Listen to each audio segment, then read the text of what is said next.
vamos a entrar a hablar con Óscar y vamos a tocar, como os decía al principio, hay muchas luchas que están abiertas y no tenemos posibilidad de dedicarles tiempo a todas, pero estas terceras jornadas vamos a hablar también de Chile, de lo que está pasando en Chile, porque en estos últimos 2 años ya y con la pandemia, con la crisis de la pandemia, tanto el caso de Colombia como el de Chile, que se viene arrastrando, han sido una de las zonas donde esos pueblos se han puesto a la vanguardia de las luchas antiimperialistas, empezando también por el interior de sus propios países. Vamos a darle la palabra, por tanto, al compañero Óscar, que bueno, él es chileno, residente aquí en este territorio, en este estado. Me cuesta mucho hablar del Reino de España, pero efectivamente la denominación oficial es el Reino de España, muy a nuestro pesar por todos los que estamos aquí, pero bueno, exiliado aquí haciendo ese trabajo político. Le vamos a pedir a Óscar que nos haga un balance de cuál es la situación ahora mismo en Chile, con esa asamblea constituyente en marcha durante 10 minutos, y después vamos a pasar a, como en las otras intervenciones, a preguntas, comentarios breves para seguir profundizando. Adelante, Óscar.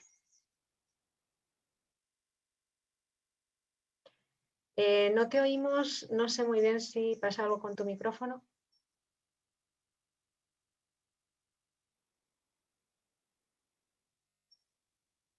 No, todavía no te oímos. A esto de la configuración de la tecnología todavía no. Mira a ver si tienes una señal en el lado izquierdo abajo donde puedas abrir el micrófono.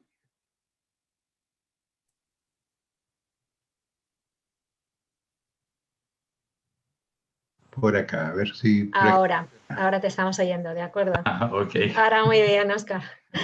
Adelante. Es que como uso audífonos...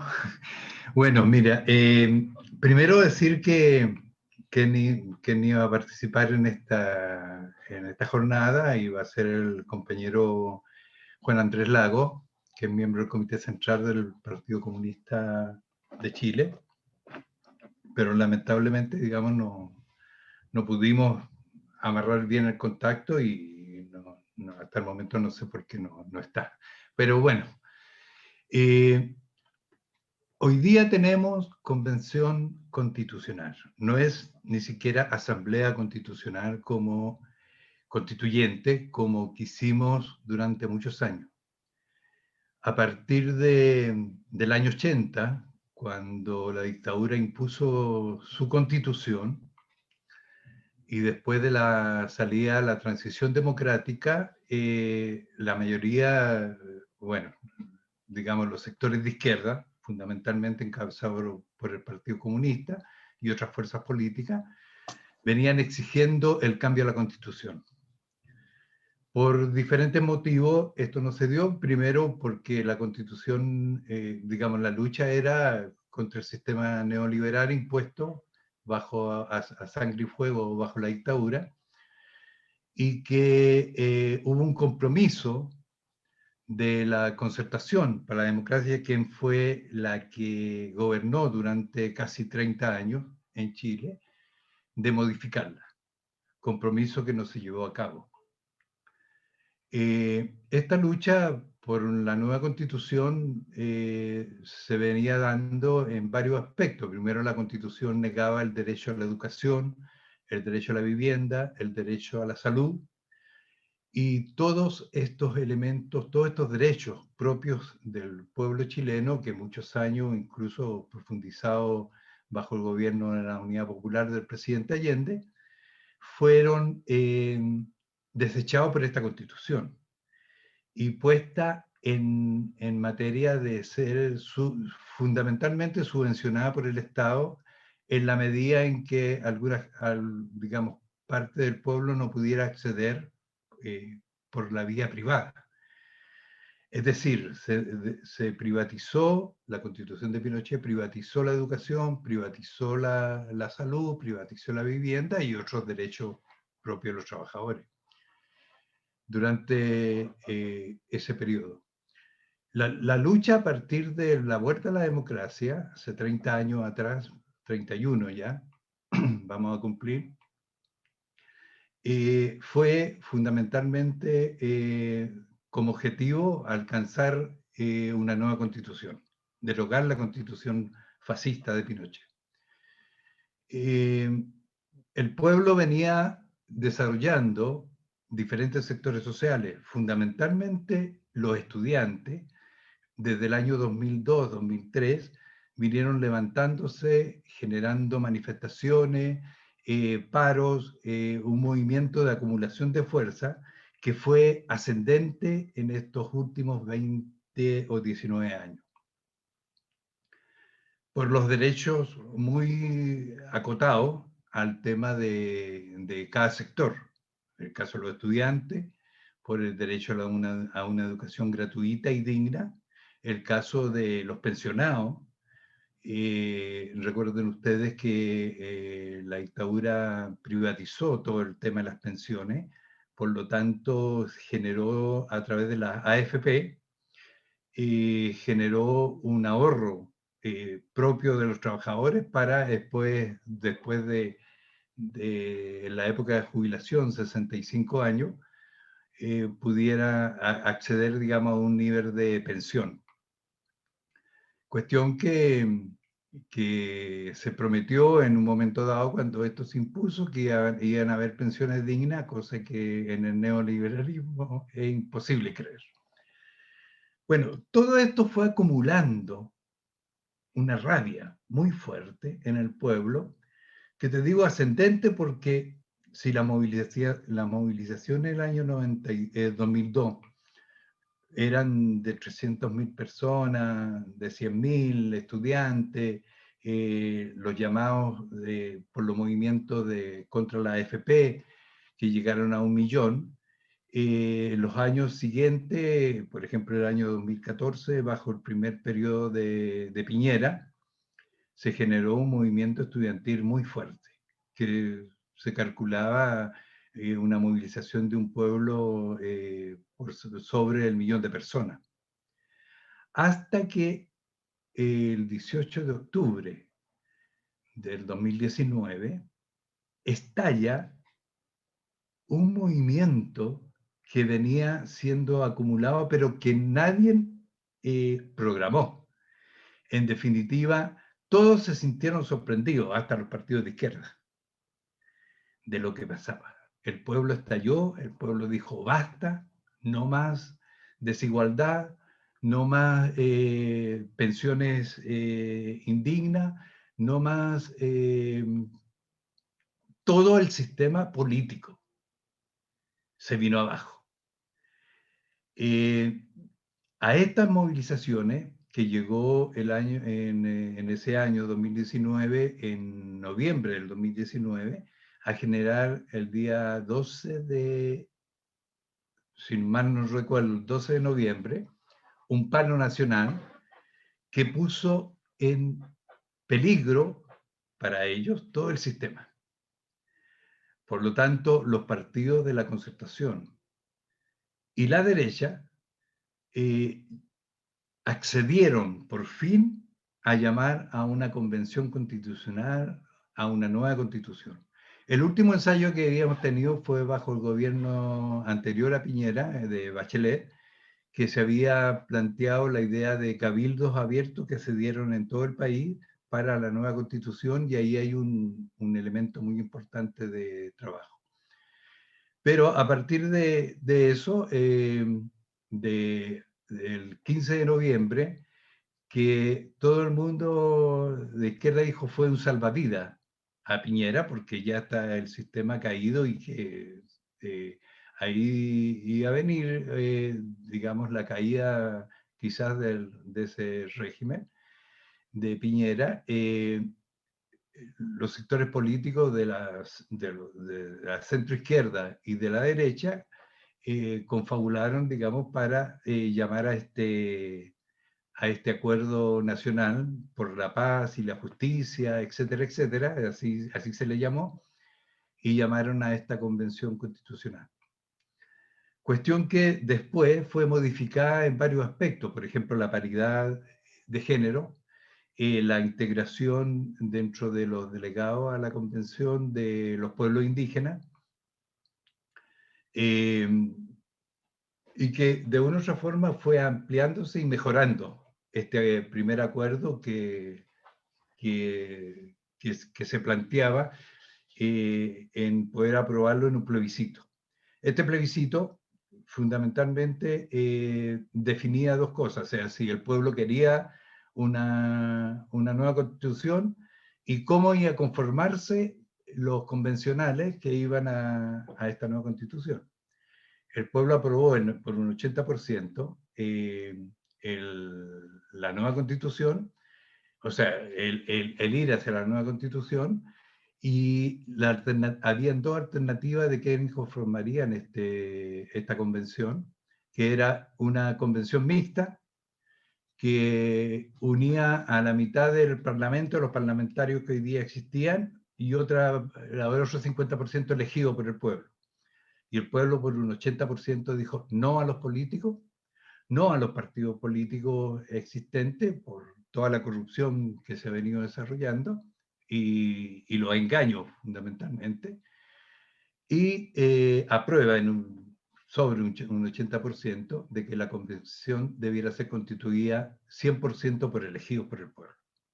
Y así llegamos a mayo pasado, en que se hizo la elección, después de haber sido postergada por COVID, digamos, por todo lo que es la pandemia, y se logró, aquí hay un caso bien patente, ahí se dieron 4 elecciones en esa oportunidad, que fue de alcaldes en un municipio, fue concejales, fue gobernadores, que por primera vez en Chile iban a haber gobernadores por provincia, elegidos democráticamente. Hasta ahora, históricamente, los gobernadores o llamados intendentes son elegidos por el presidente de la República, o sea, son un delegado del gobierno.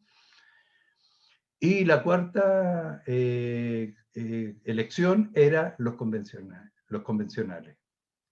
En esta situación se dio, digamos, una importante participación, poco menos que el plebiscito, pero una muy buena participación sobre el 42%, 43% del electorado, en donde la sorpresa para todo el mundo fue la elección de la Convención Constitucional. En las otras elecciones, más políticas, más institucionales existentes, la cosa se repartió casi equitativamente como venía repartiéndose, excepto que la derecha se quedó casi sin participar ahí. Pero irrumpe en esta convención la elección de los convencionales independientes. Mayoritariamente, la convención constitucional constituyente en Chile está constituida por independientes, sin partido. La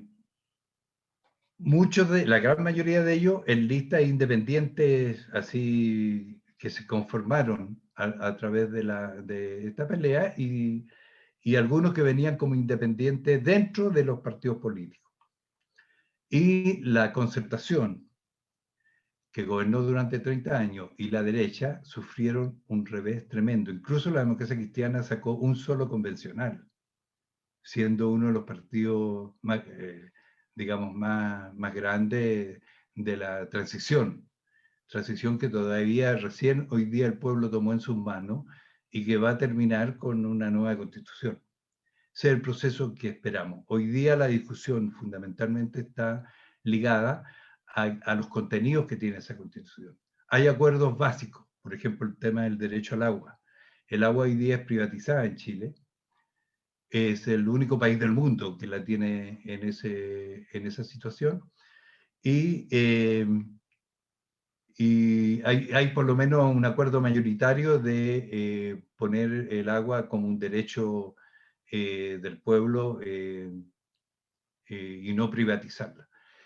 Y bueno, viene toda una discusión, lo que es una constitución, de cómo vamos a abordar el contenido de esta constitución.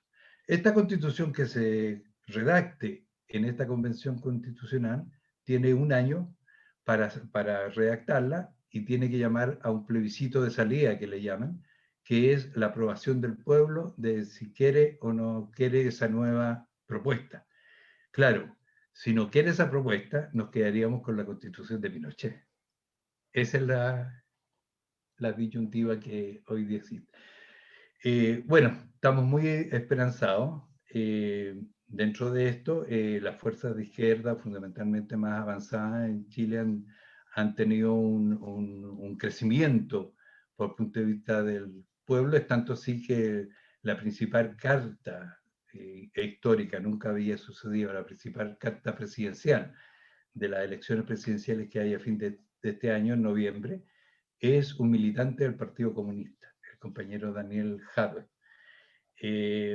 y que de una u otra forma está generando, las encuestas así lo dicen, digamos, una mayoría, aunque todavía falta mucho terreno por desarrollar en estos meses que vienen por delante. No sé si más o menos Sí, clarifica. sí, muchísimas gracias, Óscar Peña, por habernos hecho esta introducción, porque realmente es un poco esa panorámica en qué momento se encuentra.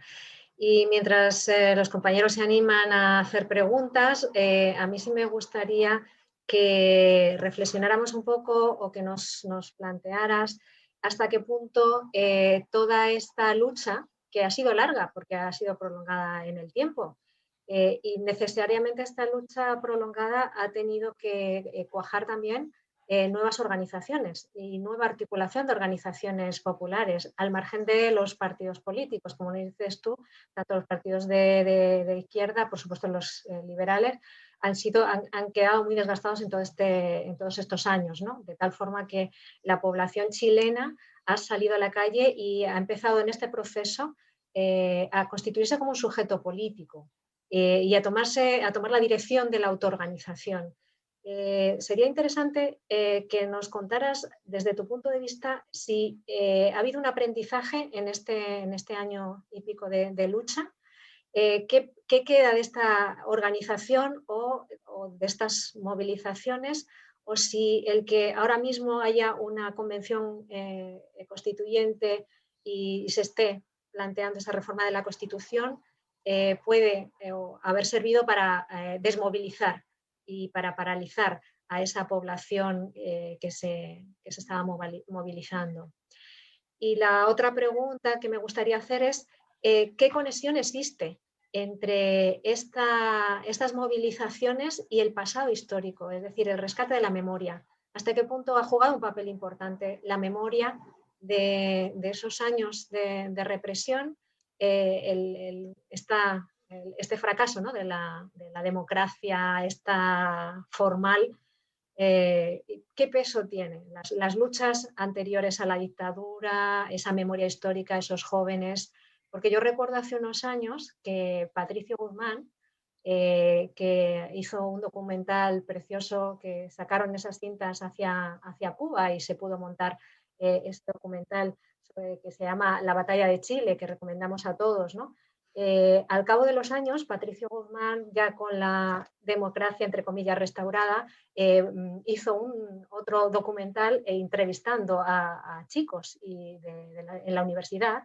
Y Patricio, yo vi ese documental y es muy interesante porque decía en las universidades y en los centros privados y el pasado de la represión y lo que significó Allende no tiene ningún peso, sin embargo, en lo que queda de esa educación pública había un peso muy fuerte de la memoria de Allende, ¿no?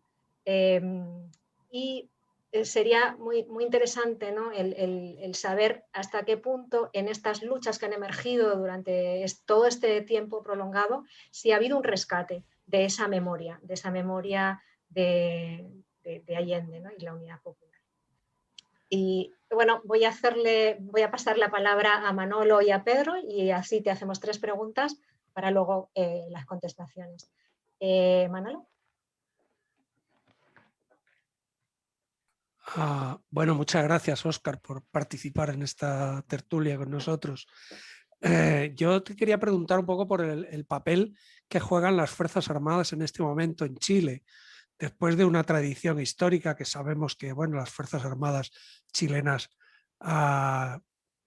jugaron un papel de equilibrio históricamente durante, bueno, casi centenario, ¿no?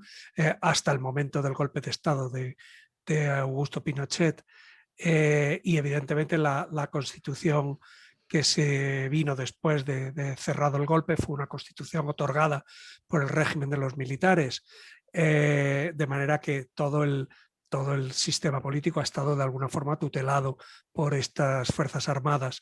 Entonces, en esta nueva perspectiva, con este proceso constituyente actual, ¿qué riesgos le veis o qué papel pensáis que pueden jugar las Fuerzas Armadas? ¿Hasta qué punto pueden poner en riesgo este proceso de una forma parecida a lo que sucedió en Bolivia, ¿no? Esta es mi pregunta. Gracias. Gracias, Manolo. Le pasamos la palabra a Pedro. Hola, Óscar. Buenas tardes. Hola. La verdad es que es espectacular e impresionante todo el movimiento de la juventud en Chile y de toda la sociedad estos 2 años, ¿no? Y yo quería pedirte que nos ampliases un poco tus comentarios en un sentido complementario a lo que te preguntaba Ángeles.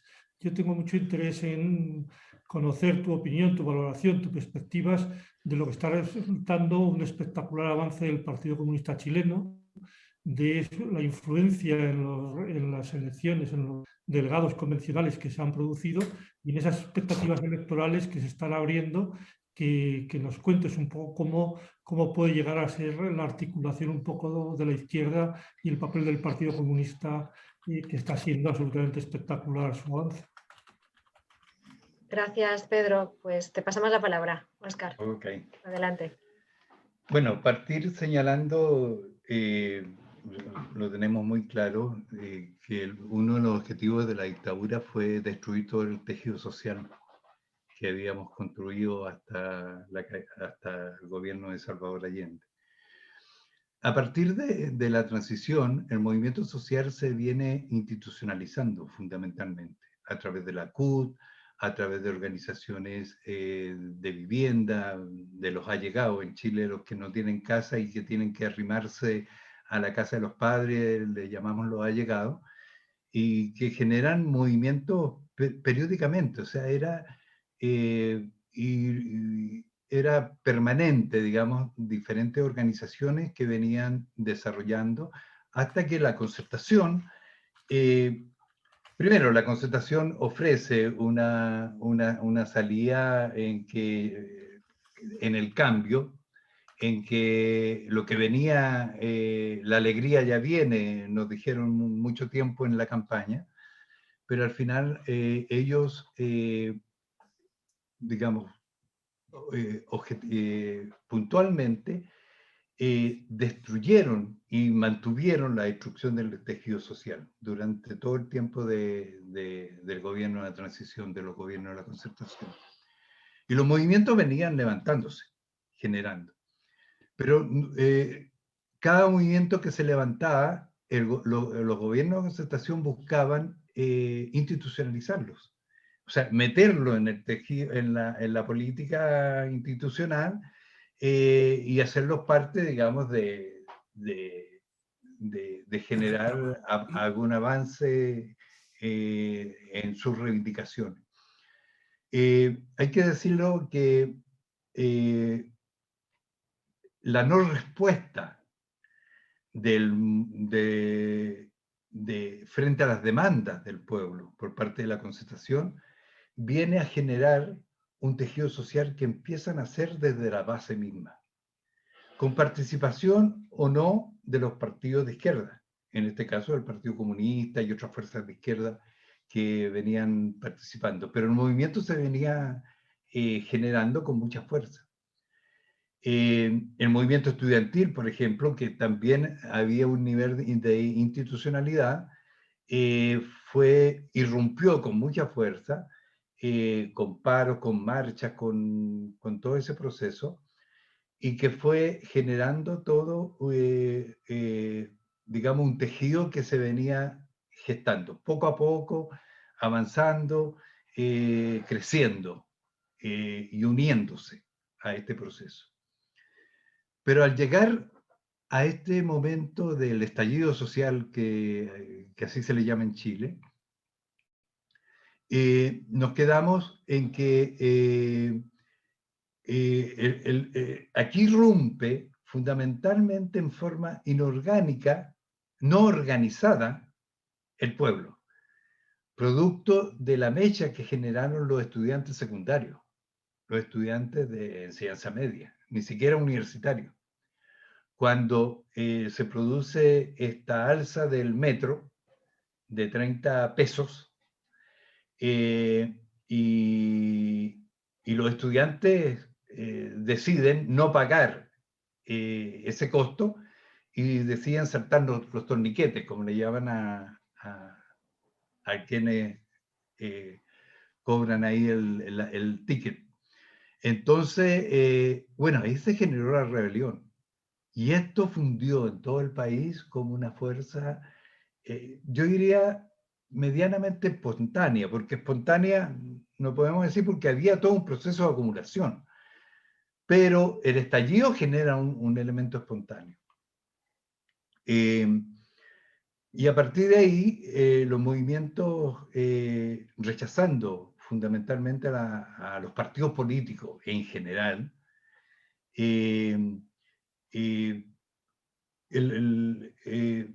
vienen, digamos, gestando sus propias organizaciones.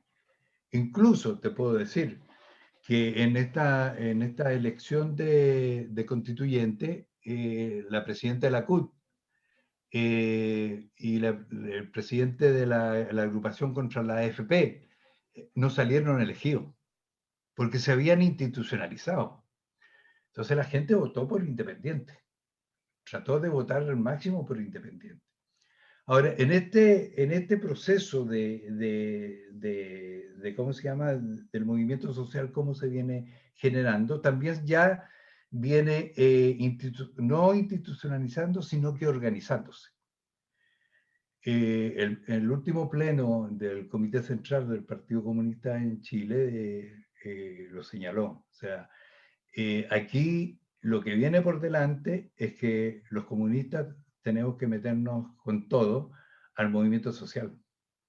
O sea, lo abandonamos de algún nivel, en algún momento en este periodo, pero tuvimos siempre en las instituciones ya establecidas. Pero aquí irrumpió un movimiento que nos dejó outside a todos. ¿Ah? Menos el responsable, un poco en torno al papel del Partido Comunista, es que el Partido Comunista estuvo en este periodo de 30 años siempre estando fuera del sistema político. Hasta que el año 2012-2013 se terminó el sistema binominal y pudo lograr tener representantes en el Parlamento. Con acuerdos con gente de la Concertación y todo lo demás. Y estos acuerdos se fueron acercando hasta que el Partido Comunista fue parte de la coalición Nueva Mayoría que llevó en el último gobierno a la Bachelet. Entonces, pero siempre el partido desde una independencia política venía gestando, digamos, todos los cambios que debieran hacerse, que debieran desarrollarse. Yo creo que el pueblo ha reconocido durante todo este largo periodo en la posición de los comunistas de siempre abogar por los grandes problemas que la gente tenía, siempre estar en defensa de esos elementos. Pero tampoco hemos sido como los herederos de este movimiento social. También somos parte, o en algunos sectores más extremos, digamos, de este movimiento social que se desarrolló, somos parte del sistema político y también a algún nivel nos rechaza. Pero sí ha reconocido en nuestra gente esa presencia. Ahora, la memoria histórica en este movimiento yo creo que está latente. Creo que Salvador Allende encabezó en muchas de las jornadas de movilización masiva que se dieron en Chile su presencia. Es tanto así que en encuestas y en estudios que se han hecho, el presidente Salvador Allende es catalogado como uno de los mejores presidentes de Chile y su gobierno, que no lo dejaron gobernar, etcétera, etcétera. La juventud reconoce en Salvador Allende y en el gobierno de la Unidad Popular los elementos principales de lucha que hay que hoy día retomar. Creo que Allende ha salido fortalecido, su presencia, su figura, su palabra, su dirección. Y dentro de esto, dentro de esta memoria histórica, también tiene que ver fundamentalmente con los afectados por los derechos humanos durante todo este periodo. Aquí ha nacido, por ejemplo, el tema de los derechos, la lucha de género, un movimiento de mujeres muy fuerte. Es tanto así que, bueno, por ahí en una canción que se hizo popular en todo el mundo, nació ahí en esta, ¿cómo se llama?, en estallido social. Entonces, vuelvo a insistir, o sea, aquí está muy latente lo que fue y los logros que obtuvo, que se alcanzaron bajo el gobierno del Popular, de Salvador Allende, y que el pueblo los tiene muy en cuenta para lo nuevo que viene. Quizás va a ser muy distinto, quizás no va a haber no hay una opción en términos de avanzar hacia el socialismo en forma democrática, no es la discusión hoy día. La discusión es igualdad, dignidad, los derechos para todos. Ese es el centro de la discusión que se viene generando. No sé si respondo un poco a... Sí, sí. Manolo te preguntaba también sobre los militares, el papel de... Perdón, sí, sí, lo tenía por aquí. Yo creo que los militares siguen manteniendo de una u otra forma su actitud de corrupción. De estos años, ustedes han sabido, por ejemplo, que las cúpulas militares, fundamentalmente del ejército, han generado una utilización de recursos del Estado para beneficios personales. Hay miles de millones, miles de millones de dólares que han sido corrompidos por parte de la cúpula de las Fuerzas Armadas en Chile, fundamentalmente el ejército. Lo mismo que Carabineros. Han habido realmente, digamos, una utilización de esas cúpulas de lo que ha sido esta transición que se mantiene tutelada por ellos. Porque a pesar que la Constitución hubo modificaciones en el año 2002 en donde le quita, digamos, el papel de soberanía que ellos tenían, la soberanía radicada en las Fuerzas Armadas, aunque se lo quitaron, las Fuerzas Armadas siguen siendo un poder fáctico latente.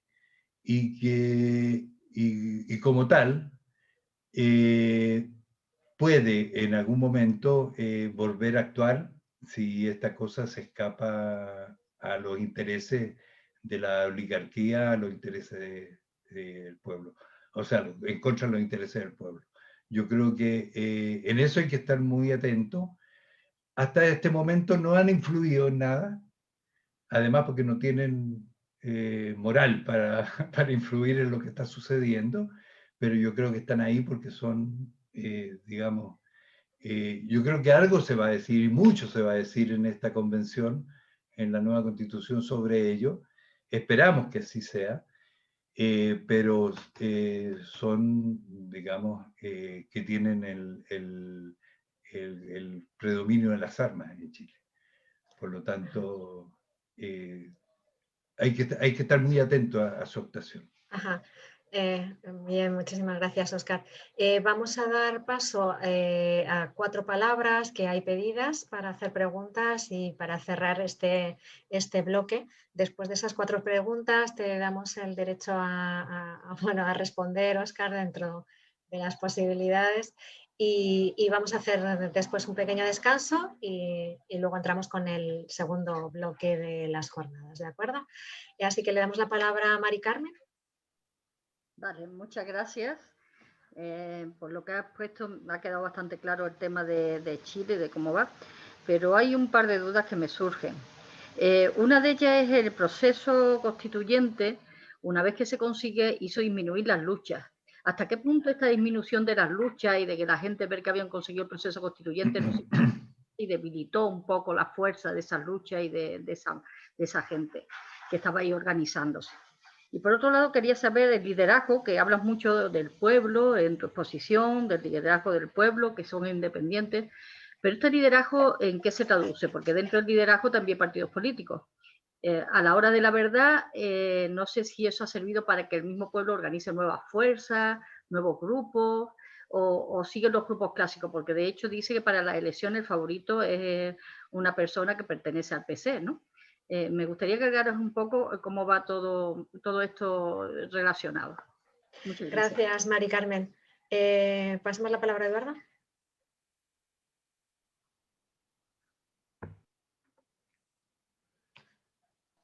Ahora, qué difícil. Bueno, yo iba un poco también por esa vía, sobre todo porque el proceso que se dio en España, a los pocos años del golpe militar en Chile, fue un proceso muy peculiar. Aquí no hubo una constituyente ni cosa que se le pareciera, hubo un pacto. Y hubo un pacto entre los partidos y entre los sindicatos vinculados a esos partidos que estableció lo que se llamó el consenso, y a partir de ahí ese pacto fue el que se pasó a ser verificado por medio de un referéndum donde no había nada más que un sí o no. Es decir, no se cuestionaba ninguno de los elementos, sino que o se aprobaba todo o se rechazaba todo. Es decir, nada que tuviera que ver con un procedimiento democrático. En los años siguientes, en Europa, el enemigo fundamental de la burguesía y del imperio era lo que se denominaba en términos políticos la izquierda extraparlamentaria, es decir, la izquierda no institucionalizada. Y eso durante muchos años era realmente el objetivo a acabar, porque la izquierda institucionalizada en cualquiera de los países europeos y dentro de España no tenía ninguna capacidad transformadora. Ese papel transformador quedaba fuera de lo institucional. Y hay infinidad de estudios de esa época donde se plantea que si había algún anclaje de izquierdas, era el que llevaba a cabo la izquierda extraparlamentaria.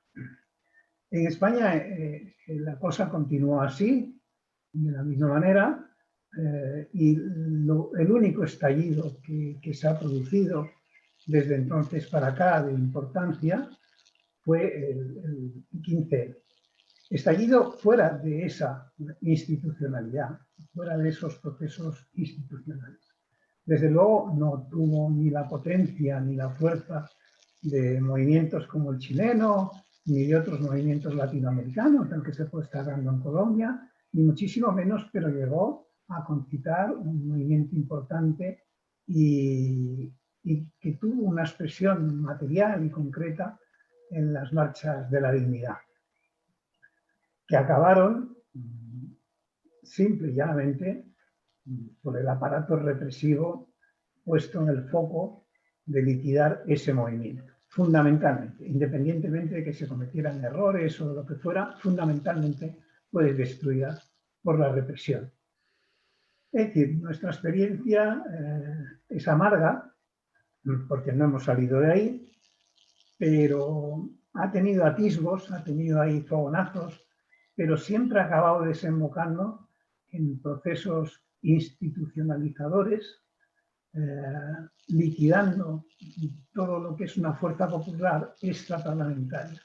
El proceso que cuentas en Chile no tiene que ver con eso, pero tiene algunos puntos de conexión. Y siguiendo un poco el hilo de lo que se acaba de comentar, sí que me gustaría que profundizaras un poco en ese proceso de institucionalización de fuerzas que nacen como fuerzas extraparlamentarias fuera del ámbito tradicional de los partidos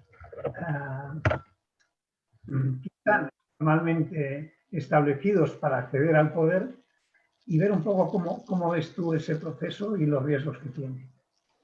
Gracias, Eduardo. Le pasamos la palabra a Luis Primo, y después acabamos con Joaquín. Luis. Bueno, creo que Mari Carmen, Eduardo y yo tenemos la misma preocupación. Sí, fíjate, lo que nos plantea Oscar, que me parece muy bueno el análisis que ha planteado, y tengo que felicitar también a Iván, que lo hizo magníficamente y nos construyó una situación de Colombia muy, muy interesante. Pero aquí, evidentemente, como venía diciendo Oscar, hay una acumulación de fuerzas que viene desarrollando durante inclusive el movimiento estudiantil tan famoso, no sé si fue en el 2017, se me va la fecha.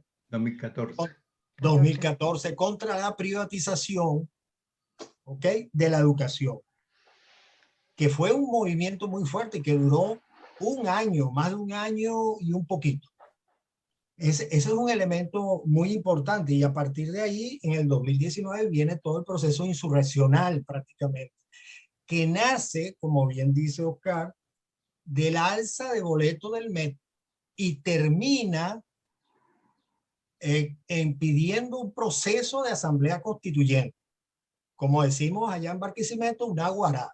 Es decir, se pasa de una cuestión reivindicativa meramente a un elemento político del mismo pueblo. Entonces, esos elementos que están ahí de movilización es lo preocupante cuando se hace la elección de la constituyente. Hay una gran victoria, porque es una gran victoria popular, es innegable eso, y el que diga, el que sienta que no, que bueno, va a seguir la misma cosa, es porque también hay mucha desmoralización. Pero la preocupación es cómo nosotros logramos mantener al pueblo movilizado, cómo esos constituyentes, bueno, ustedes lo llaman de otra manera, porque así lo dicen allá por la cuestión de la constitución de pinochetista, ¿no? Pero cómo esos constituyentes logran articular a ese pueblo que salió para lograr la movilización, porque esa movilización es la que va a dar que todos los artículos, digamos, de esa nueva constitución sean suficientes para lograr, digamos, algún avance real. Si no, corre el peligro de que ese proceso quede integrado también, como dice Eduardo, integrado en las formas orgánicas que ya existen o están, digamos, institucionalizadas. Eso sería muy bueno ver cómo ustedes lo ven desde el Partido Comunista, que evidentemente es la fuerza de vanguardia en este momento y que tiene un trabajo difícil. la otra parte de la pregunta era, ¿cómo, o sea, qué se ha hecho? Porque a mí me parece que la pregunta que hace Manuel Pardo, cuye no puede quedar solamente ahí. No se ha hecho un trabajo popular del partido, de las organizaciones, con respecto a los militares. No hay una llegada. No puede ser que el ejército chileno sea todo de derecha. No puede ser. No lo creo. Yo no lo creo. El ejército venezolano, que también, bueno, tiene unas diferencias totales. Pero también cuando estaba el pacto de punto fijo, era Chávez, era un núcleo pequeñito que fue desarrollando. Y yo me acuerdo que Ruptura o el PRB, perdón, el Partido de la Revolución Venezolana con Douglas Bravo, fue el que inició el proceso de tratar de cooptar y de desarrollar un proceso organizativo dentro del ejército. Y con las guerrillas todavía andando por ahí, ¿no? Entonces, esa es la otra pregunta, esas dos preguntas que, bueno, a Mari Carmen y a Eduardo y a mí nos tienen preocupados, porque yo creo que la movilización hay que mantenerla y hay que ver cómo se articula eso, y lo otro, cuál es el trabajo del partido, de las organizaciones populares en el campo militar. Ajá. Gracias Luis. Vamos a cerrar ya esta tanda con Joaquín. Os pido un poco de brevedad porque llevamos un poco sobrepasados de tiempo, para que Óscar pueda cerrar esta primera parte de esta jornada de tarde. Adelante, Joaquín. Vale, pues muy breve, porque creo que también comparto la misma inquietud. Formulada de la siguiente manera: si la Convención Constituyente está llevada a cabo fundamentalmente por independientes, porque precisamente hay una reticencia hacia los partidos políticos, una vez que esa Constitución llegara a ser aprobada por el pueblo, la democracia representativa devuelve la legitimidad a los partidos. Esto pone encima de la mesa una problemática de relación no solamente en los procesos constituyentes, sino en los procesos constituidos. Es la relación de cómo se produce un acaparamiento de la legitimidad por parte de los políticos, de los partidos políticos, frente a los movimientos sociales, y estos quedan desplazados de esa capacidad de intervención, representación en la vida política. Cuando se pase de una constitución hecha por independientes a una realidad parlamentaria que tiene que desarrollarla los partidos políticos, va a haber desencajes. Esos independientes van a generar nuevas formas de representación política, y la segunda parte sería sobre la regeneración económica. Una realidad como la que nos has escrito, de privatizaciones tan prolongadas en el tiempo, no solamente se resuelve con una generación de una nueva constitución, sino que la Constitución es un punto de partida, no es un punto de llegada. Y creo que eso es una cosa fundamental para la vida chilena, ¿no? Cómo se articulan también elementos desde el punto de vista económico-productivo que vayan generando rupturas con esa dinámica de las privatizaciones, en un momento en el que, como analizábamos esta mañana, probablemente las grandes transnacionales sean elementos protagónicos de la vida económica y política. Gracias, Óscar. Gracias, Joaquín. Eduardo quiere hacer un apunte, así que le vamos a dar la palabra y pedirle también mucha brevedad, porque estamos pasados de tiempo. Brevísimo. Lo que está en juego es el poder. Y el pueblo, para ejercer el poder, necesita demostrar que tiene poder. No es todo un proceso de delegación. Tiene que constituirse como poder y demostrar que tiene poder.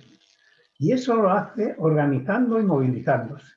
Si le sustraemos ese protagonismo en la organización y en la movilización, ¿dónde reside el poder popular?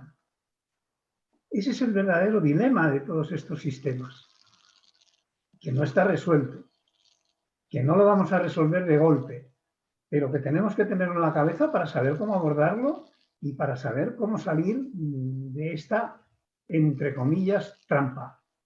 Gracias, Óscar. Muy bien, de todas maneras, me ha gustado muchísimo. Gracias, Eduardo. Gracias, Óscar. Eduardo, perdón. Adelante, Óscar.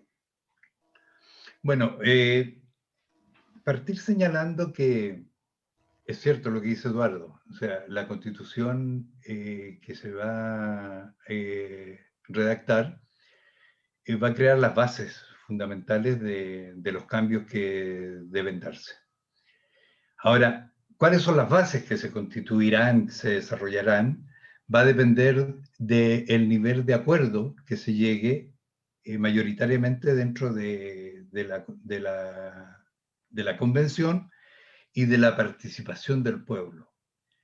Es, en general, la mayoría de los convencionales independientes y de los partidos de izquierda, de nuestro partido y de otras fuerzas de izquierda como el Frente Amplio, etcétera, etcétera, hay consenso de que esta convención no va a ser a puerta cerrada, que esta convención va a ser discutida con el pueblo y analizada con el pueblo, y que se va a recoger mucho de lo que fueron los cabildos constituyentes que se dieron bajo el gobierno de la Bachelet.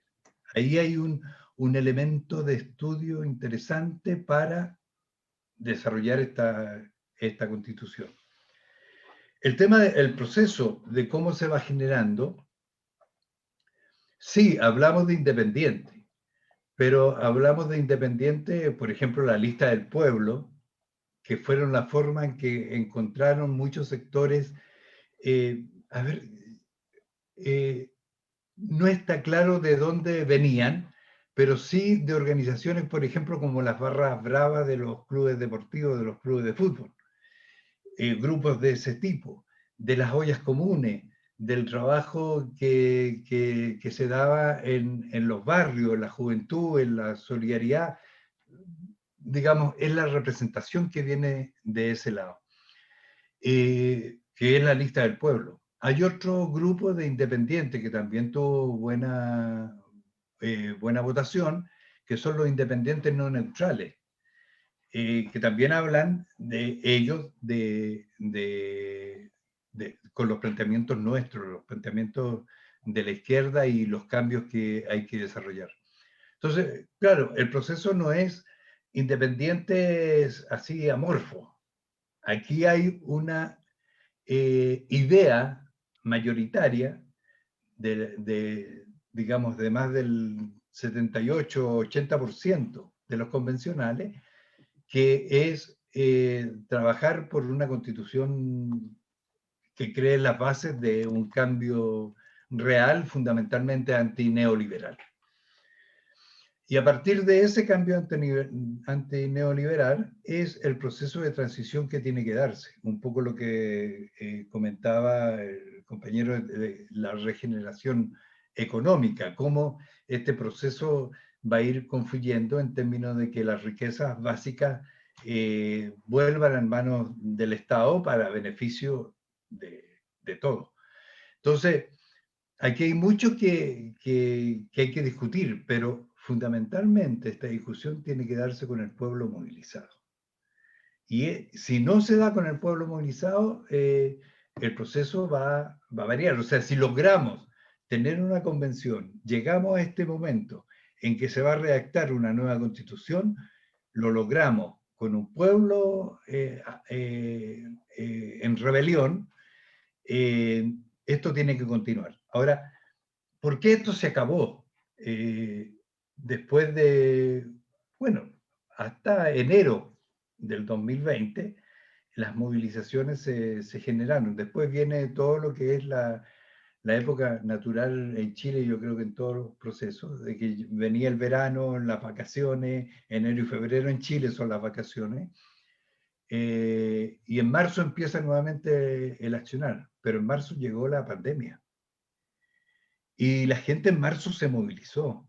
Todavía la Plaza de Dignidad se llenaba de gente protestando por la libertad de los presos políticos, etcétera, etcétera, venían movilizándose. Hasta que llegó un momento en que la pandemia nos apañó a todos.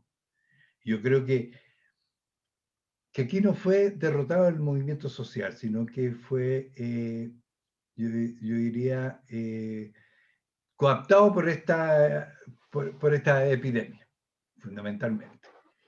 Y se ha mantenido, bueno, han habido atisbos de grupitos que siguen luchando, digamos, por reivindicaciones con respecto al estallido, que son fundamentalmente los presos políticos, para liberarlo. Y bueno, en ese proceso, pero está ahí, y yo creo que está latente, y que la actitud de la gente, por ejemplo, de votar por la convención, por independiente, del 80% en el plebiscito, etcétera, etcétera, aunque se haya institucionalizado su accionar, está latente de que esto lo lograron, y está claro que esto lo lograron con la movilización social. El proceso, digamos, el papel que ha tenido el partido en esto, yo diría que fundamentalmente ha sido producto del accionar. El candidato presidencial que hoy día pertenece al partido, Daniel, ha sido alcalde durante 8 años, alcalde de una comuna de Santiago. Y ha logrado, a pesar de la institucionalidad antidemocrática, de poner temas concretos, fundamentalmente reivindicar o recordar lo que Recabarren, fundador del Partido Comunista en Chile, dijo, o sea, que los municipios deben ser para mejorar la vida de la gente. Y el accionar de él ha sido mejorar la vida de la gente. ¿Cómo se llaman? Las farmacias populares, en que se venden todos los medicamentos a precio justo, o sea, sin tener, ¿cómo se llama?, de ganancia. Es tanto así que un producto que en el comercio normal, en las farmacias normales, vale 60.000 pesos, en estas farmacias populares está 6.000, 7.000, 8.000. Y la gente ha reconocido eso. La universidad abierta, que tiene más de 800.000 estudiantes, que se da a través de este sistema, con profesores. Bueno, hay diferentes iniciativas que han llevado a Daniel a estar en las primeras, digamos, encabezando las encuestas presidenciales. Y es lo que el partido, yo creo que es el apoyo que el partido ha tenido y el crecimiento que el Partido Comunista ha tenido en ese proceso. Con el tema Partido Fuerzas Armadas, nosotros durante la dictadura, que es lo que más manejo, yo estuve 14 años en Venezuela, después del 2003, y llevo 3, 4 años acá en España.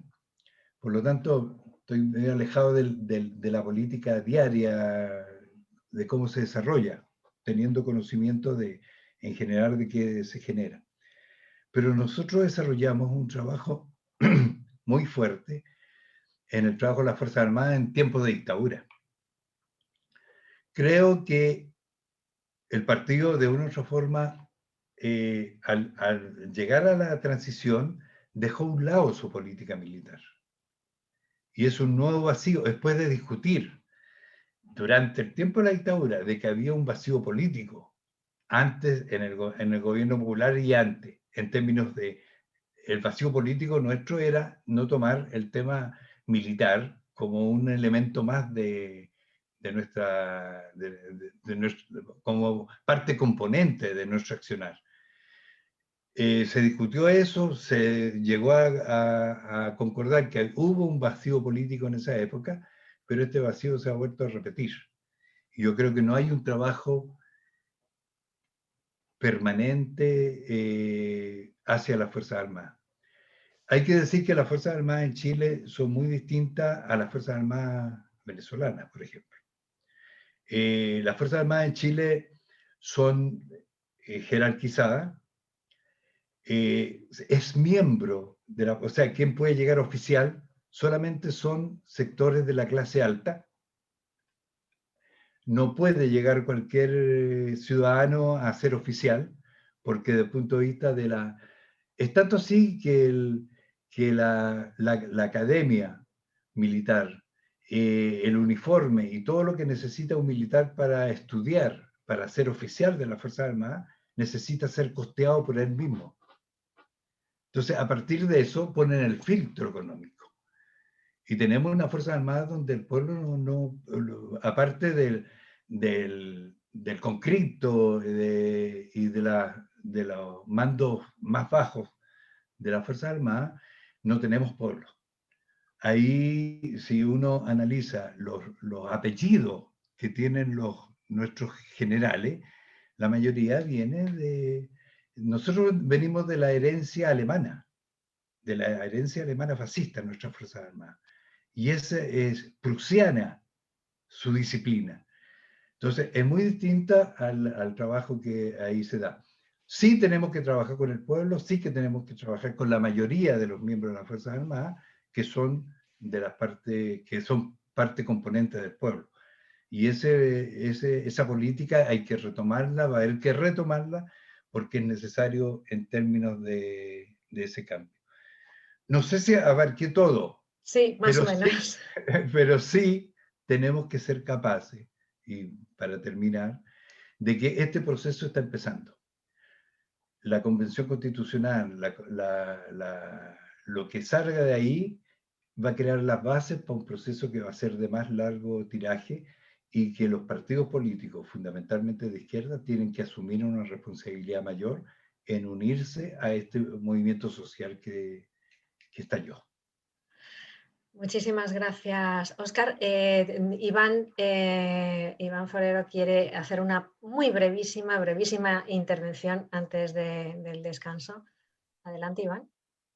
Gracias. Solo agradeceros la presencia. Lamentablemente tengo que retirarme porque tenemos un acto ahora ahí en Madrid-Río, así que nos toca así, y lamento mucho por no poder escuchar Venezuela, Nicaragua y Cuba, que sin lugar a dudas siguen siendo talones importantes en la lucha antiimperialista. Solo decir dos cosas. Nosotros en 1991 hicimos una nueva constitución, y esa constitución pensábamos recogía lo más granado de la articulación de derechos humanos, y efectivamente lo es. Pero hubo 3 temas que no se abordaron en esa constituyente. 1, las fuerzas militares. 2, el modelo económico. Y 3, el problema de impunidad, el tema de los derechos humanos. Entonces, de nada nos sirve tener representado. Y como los compas chilenos, yo viví mi primer exilio en Chile, 3 años, en Santiago y bueno, en muchas historias. Yo diría, como dice el pueblo chileno, de que no se trata de tener un nuevo presidente, sino de tener un país diferente. Y yo creo que a eso apuntamos hoy por hoy, desde los movimientos sociales, desde esta América Latina, yo diría el planeta, que de una forma conjunta sigamos construyendo este frente antiimperialista, antineoliberal, antipatriarcal, y sobre todo donde nuevos sujetos y sujetas nos ayuden a reinventar la política. Está claro que el modelo occidental, a través de determinantes fuerzas políticas, no siempre transforma todo lo que quisiéramos. ¿Por qué? Porque el fondo está en que el pueblo no es soberano, y la soberanía popular solo se construye en la calle, no hay otra alternativa. Agradezco, muchas gracias por todo. Gracias a ti, Iván, gracias por el lujo de haber compartido contigo y haberte tenido en esta sesión, en estas jornadas, y bueno, el compromiso de que tú formas parte también de este proyecto que va a impulsar en la medida de nuestras posibilidades aquí en este territorio esa lucha antiimperialista y esta construcción de poder popular. Así que seguiremos contando contigo. No tengas miedo, pena por perderte las exposiciones de los compañeros de Venezuela, de Cuba y de Nicaragua, porque estas jornadas se están siendo grabadas y mañana o pasado mañana, el lunes, trataremos de colgarlas para que todas esas intervenciones podamos recuperarlas y seguir construyendo pensamiento colectivo. Gracias. Muchas gracias. Ahí os he dejado 2 documentillos. Uno, el Tribunal Permanente de los Pueblos acaba de sesionar sobre Colombia, y yo creo que es un documento realmente histórico, que es un balance de un siglo de genocidio en Colombia, y yo creo que ahí vamos a encontrar como Frente Antiimperialista dónde beber, y hay mucha bibliografía, un buen instrumento de trabajo. Estupendo, muchísimas gracias, Iván, nuevamente. Un abrazo. De corazón, ánimo.